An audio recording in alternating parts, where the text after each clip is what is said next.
Welcome back, everybody. Trickster here, and we just talked to, you know, Natsuki, and she's evil. I bet she's evil. I roughly grab my backpack and exit the school, looking to clear my head. Again. I idly wander into the streets, feeling the acute pang of loneliness for the first time in a long, long time. Rui and Akira at dramatic club, Masato at track, Yahiko at I don't even know, probably at his own club, Masaki who knows, Eri who knows, Elizabeth who knows. Not only that, but no one really knows about the investigations. No one knows the crimes as much as I do. No one knows what I've been up to. No one, of course, except Mr. Royota. I could visit him, but at the same time, it doesn't feel right. Like I'm using him as my crutch instead of learning to function in society on my own. I want to get rid of that. I wanted to learn how to be independent, but that doesn't really seem to happen. The first crutch was the second crutch was my parents. They made sure I received proper care from therapists, stayed physically healthy, and compensated my schoolwork even when I least wanted to. The third crutch was and is Rui. I tended to come to the school with her so that I could learn to be self-sufficient. I'd be able to develop into a person that could impress his parents.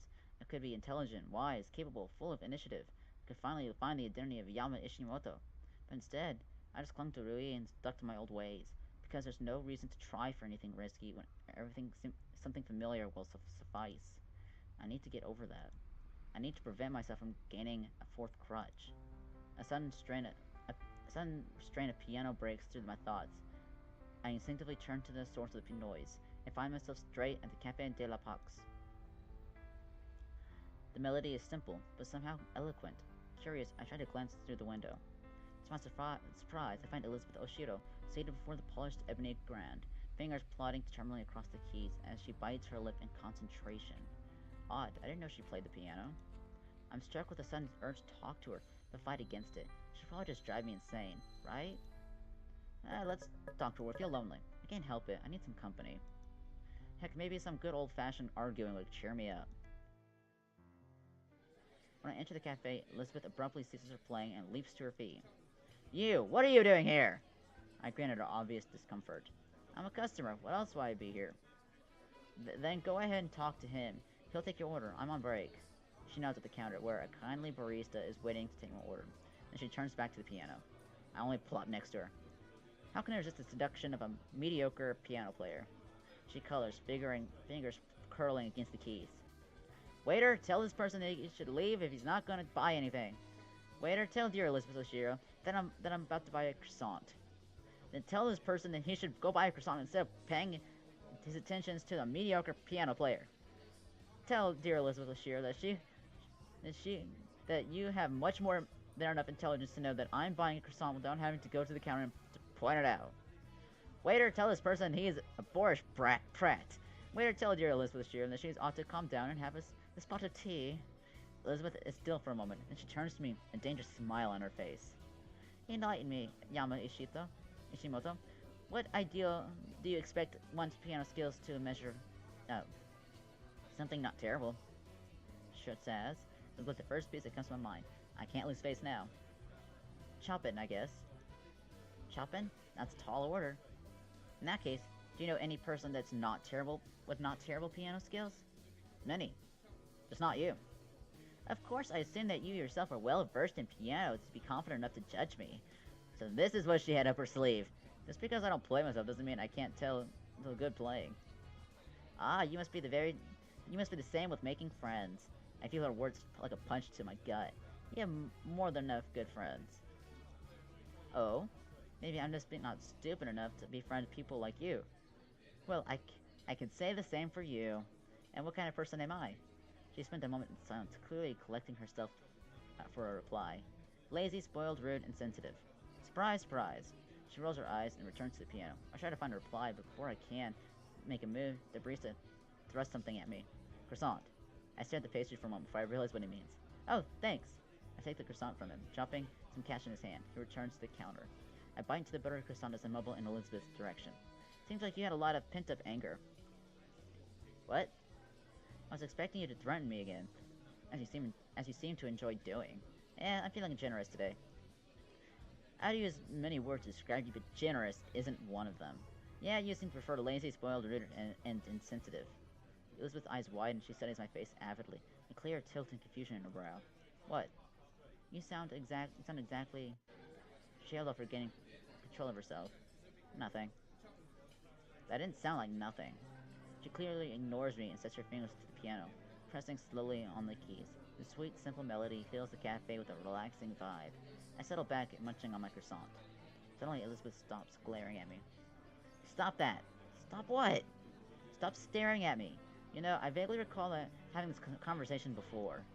Because we have. What if I like staring at you? This brings a completely different reaction than I expected, and Elizabeth turns beet red and shoves me away. What are you bloody talking about? Her extreme reaction immediately puts me on defensive. I was just... Can't say things like that. What the heck happened to the cool and collected Elizabeth just a few moments ago? It's not a big... Words like that mustn't be thrown around so trivially. What's gone into you? Nothing. Nothing. I'm going to practice. She quickly starts plopping on the keys. The notes are harsh and flat, grating against my ears like broken glass.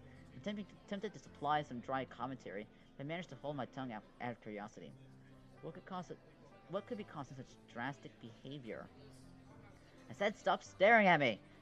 I said what if I like? Fine, stare, whatever! She continues smashing on the piano, her hair flying around her face from her hurried emotions. After a few minutes, though, her tune begins to mellow. She returns to her previous song, slowing her fingers to a tender touch. I sit in silence, passively watching this transformation as I finish my croissant. I expect Elizabeth to ignore me for the rest of her practice session. Surprisingly, she's the first one to speak. My mother loved the piano. I hold back a teasing comment, intrigued by her unusual mood. And? My grandmother said that she used to be quite good at it. So that's why you play? No.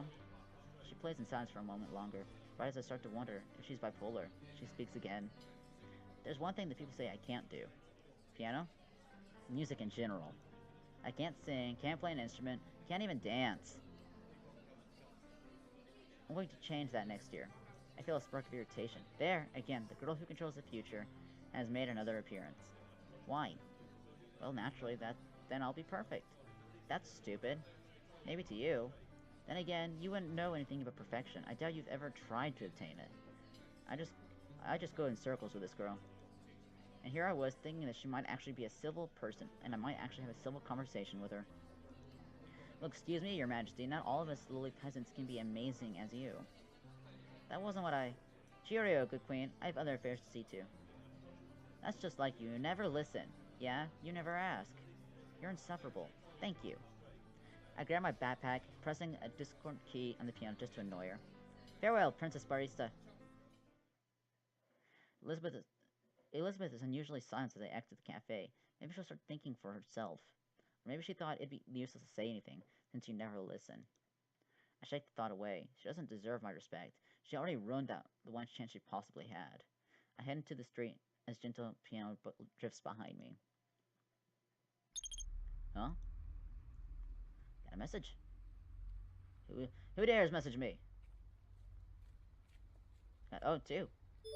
Meet me at school, entrance 5. It's not about track. If you're reading this, you have time for track.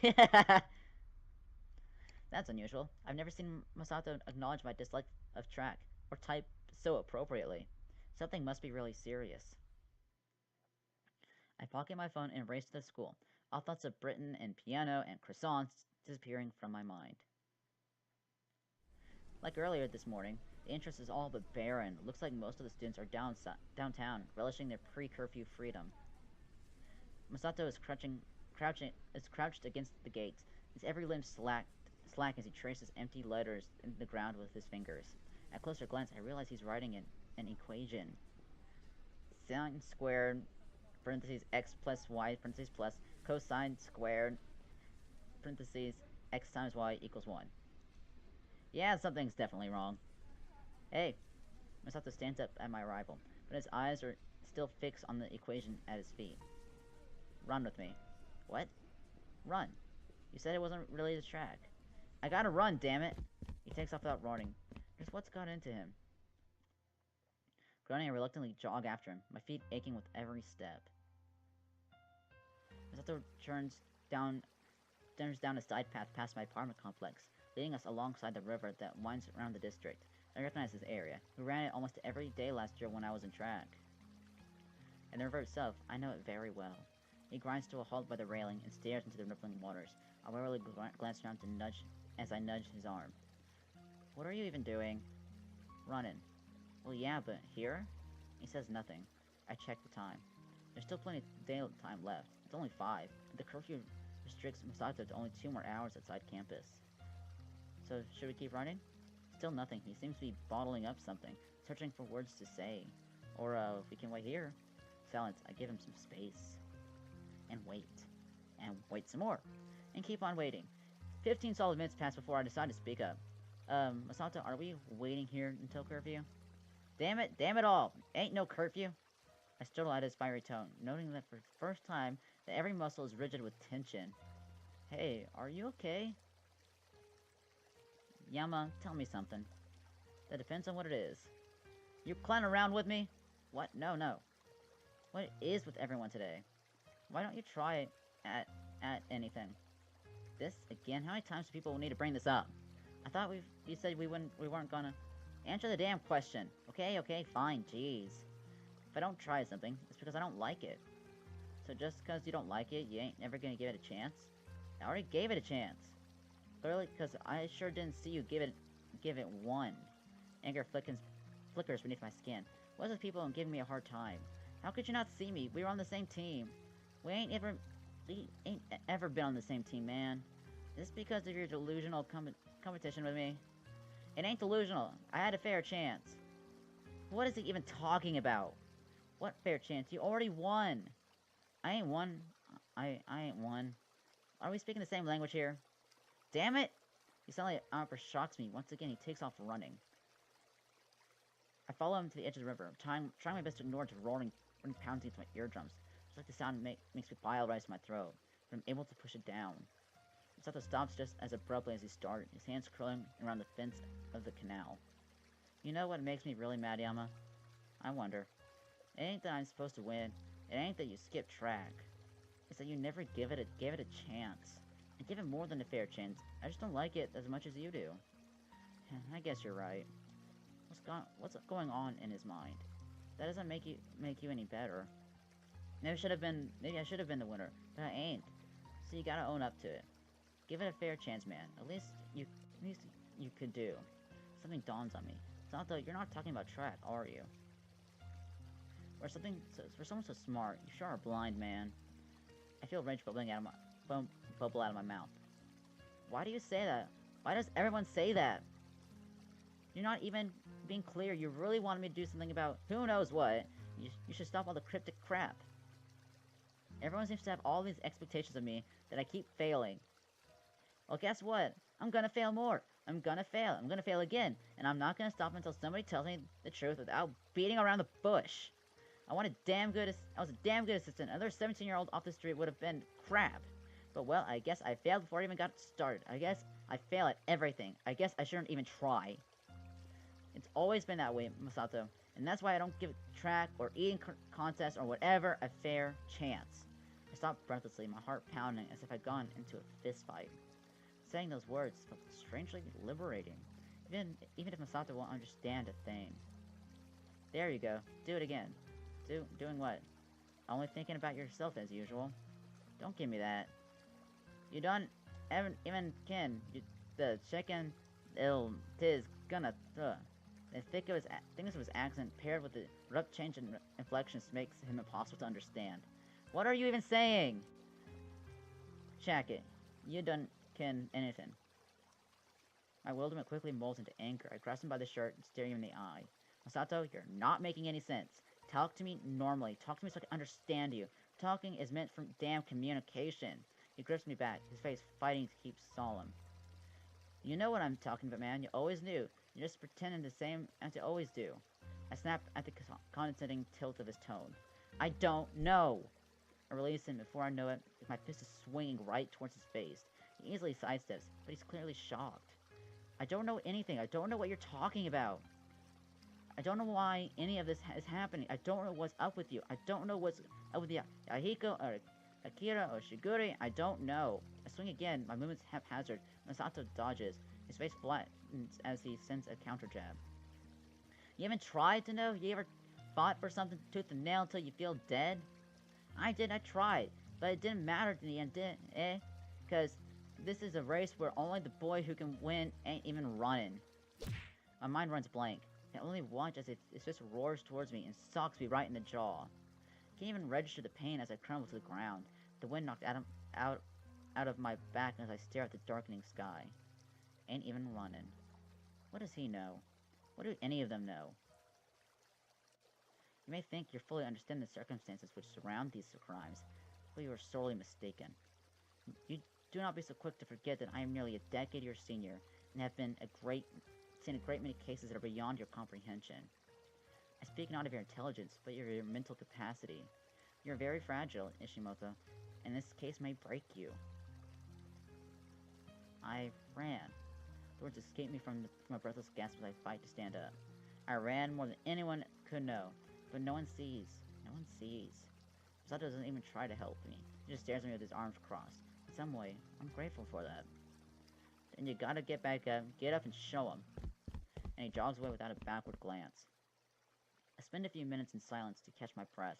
Finally, I'm able to stagger to my feet. The ache in my jaw turns cold from the night air. Why? Why of all days would Masato choose to talk to me? No, not even talk to me. Fight with me. I've never seen him so intense before, not even when it comes to track. What could have possibly evoked such a response? I shouldn't have gotten angry. Not at Masato. He was trying to be honest to me in his own way. I should have stopped to figure out what was wrong. But the words he said... What the heck?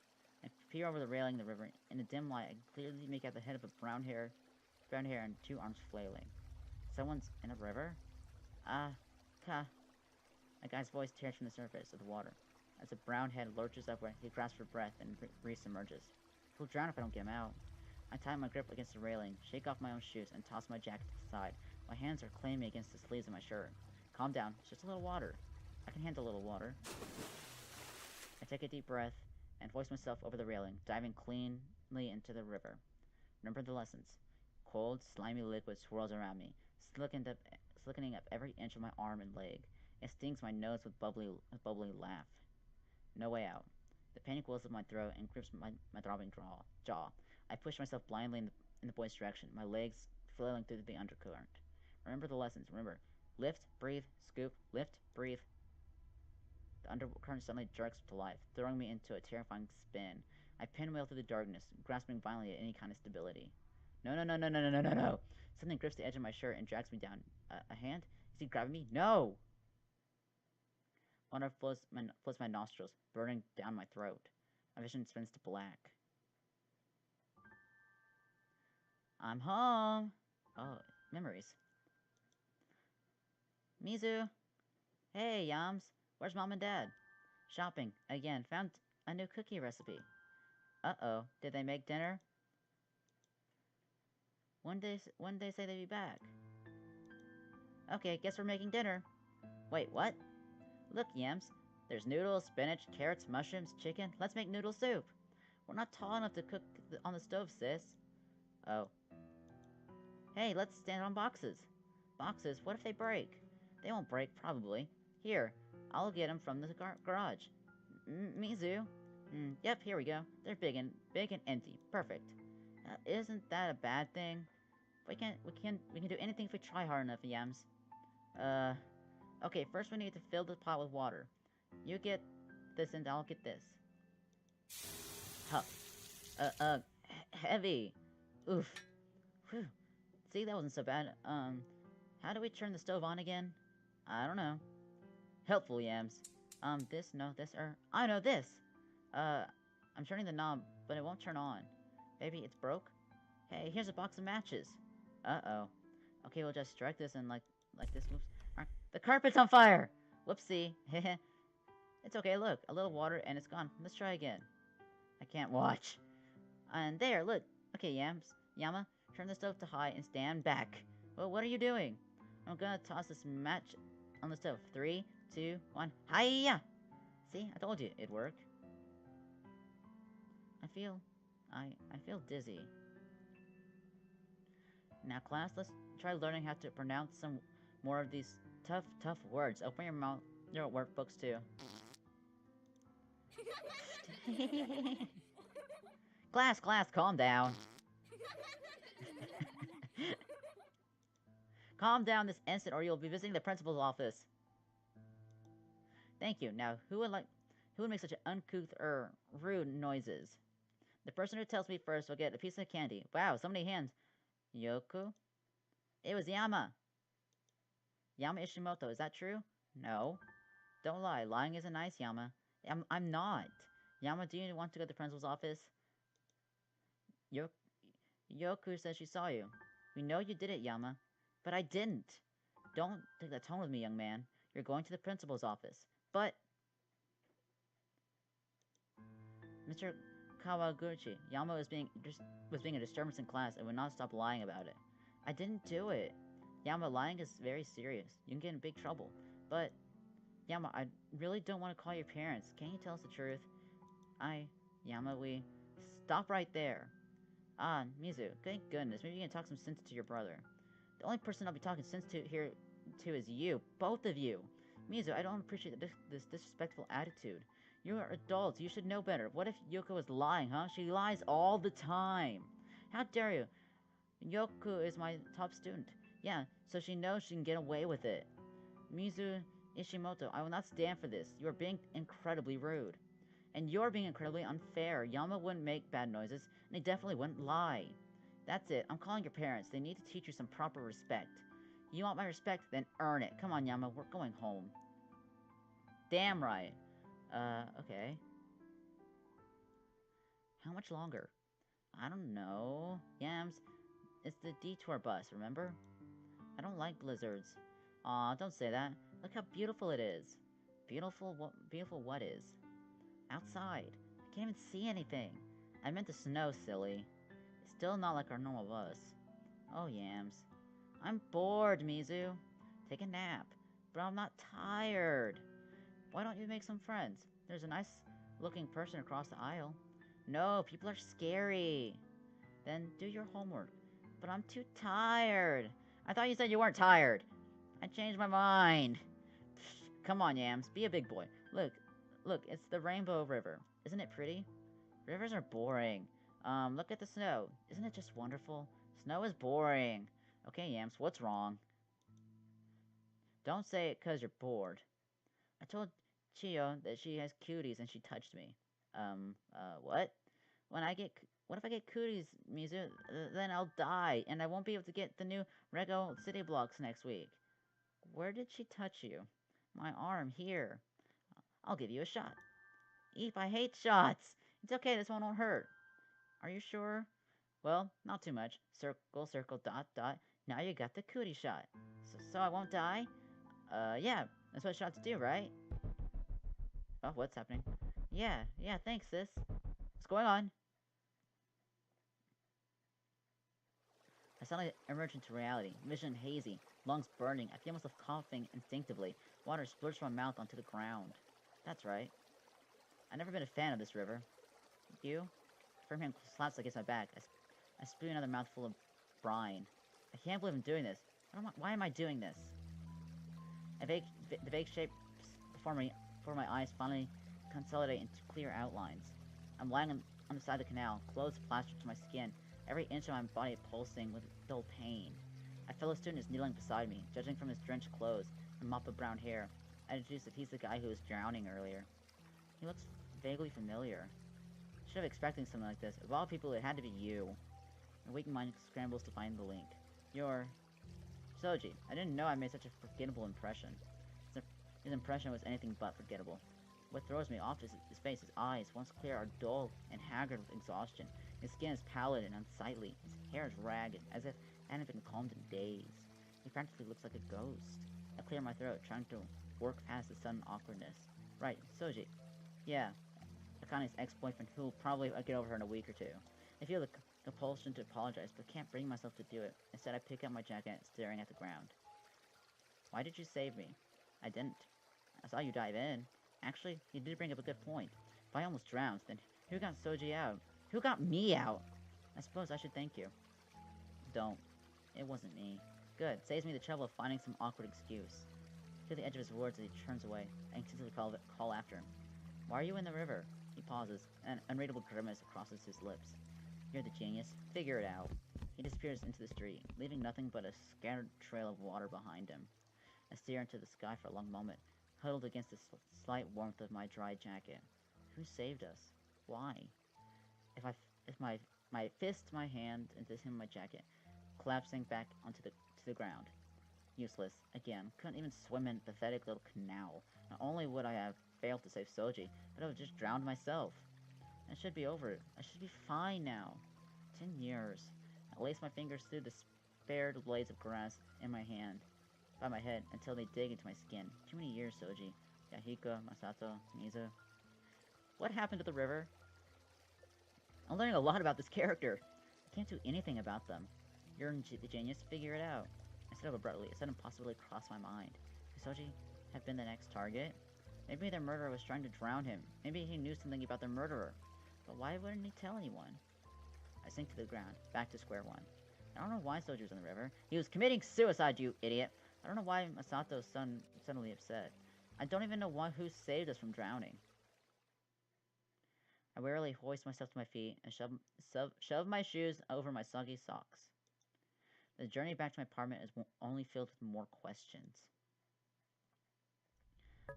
I'm going to save here. And I shall see you in the next one. This is a very interesting story. Like you said, this murder, I have to figure out this character and all this complicated stuff, man. I have to figure it out. But I'll see you in the next one. Bye-bye.